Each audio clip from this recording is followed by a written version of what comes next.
Today we talk about a man who was born as the son of an innkeeper in Gascony, France.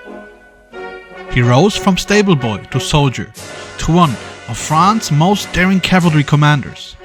Known as the Dandy King, he dazzled the battlefields with plumed heads and reckless charges. Napoleon made him Marshal of France, then Grand Duke of Berg, and finally King of Naples.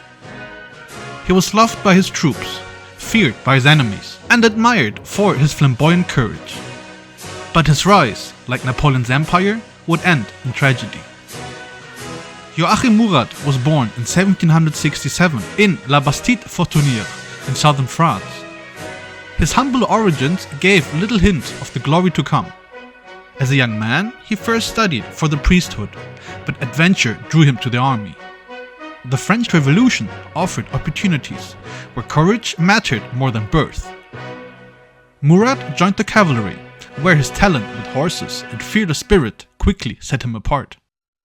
His fortunes changed forever when he met Napoleon Bonaparte. The encounter came in 1795, during the turmoil of the French Revolution, when Paris was threatened by royalist uprisings. Napoleon, still a relatively unknown general, was tasked with defending the government. He needed artillery, and fast. It was Joachim Murat, then a young officer of the cavalry, who brought him the crucial cannons that crushed the revolt, known as the 13 Vendôme-Miaret. From that day on, Murat earned Napoleon's trust. He became one of the general's most trusted cavalry commanders. In Italy, Egypt and beyond, Murat's daring charges broke enemy lines and turned battles.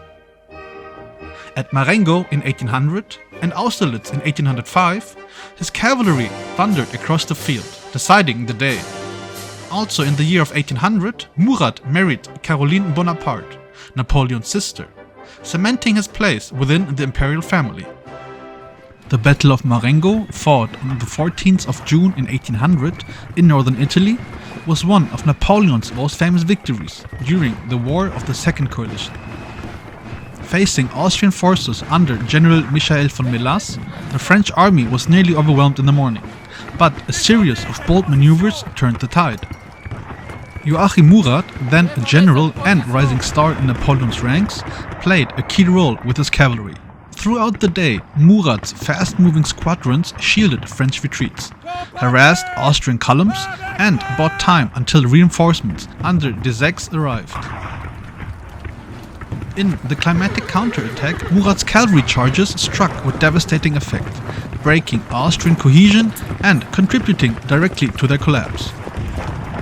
Though Marengo is remembered as Napoleon's triumph, Murat's daring cavalry actions were crucial in preventing disaster and securing the victory that cemented Napoleon's power in France. In 1804, he was appointed as one of Napoleon's first marshals of the empire.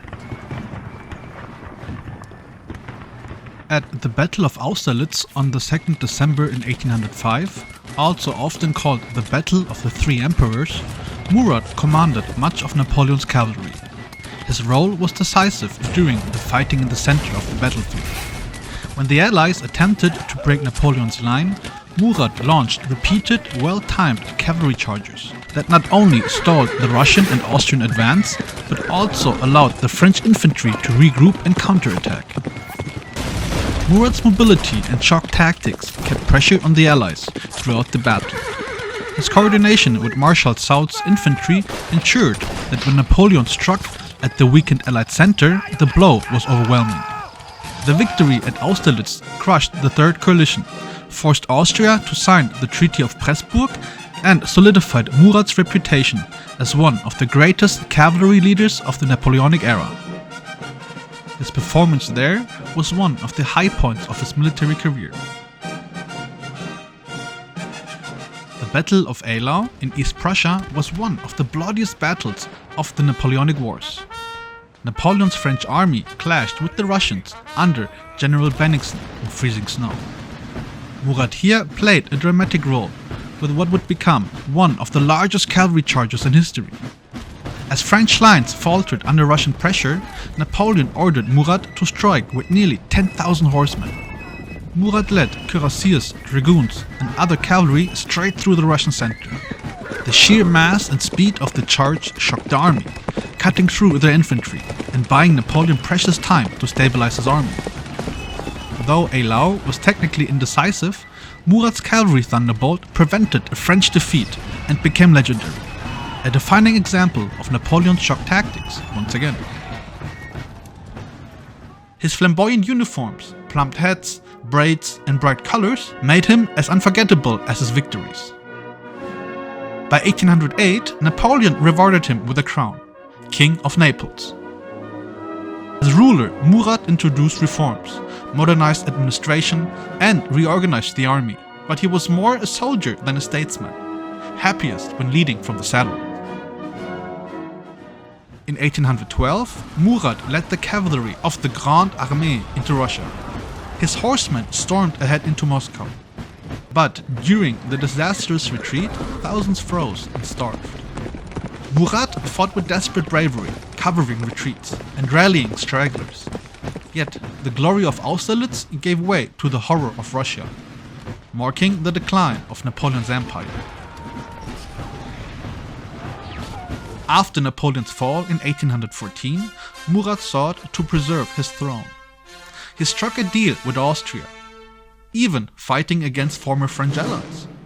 But when Napoleon returned from exile in 1815, Murat again declared loyalty to his brother-in-law. He called for Italians to rise against Austria, dreaming of uniting the peninsula under his crown. But only few joined him. At the Battle of Tolenito in 1815, his army was crushed. Murat fled and he lost his kingdom. Captured in Calabria in October that same year, Murat faced execution.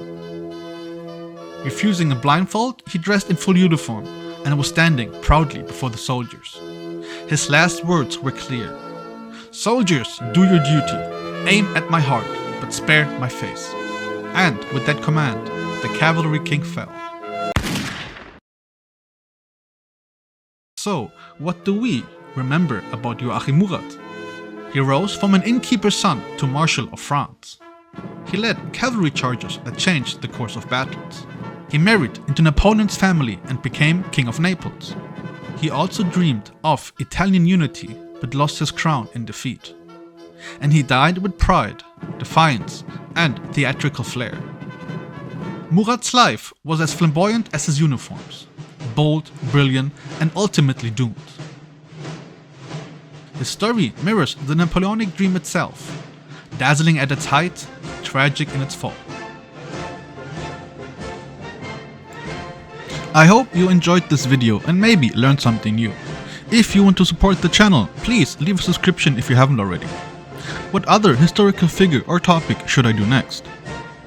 And as always, this is HistoryCrafts, where history crafts itself.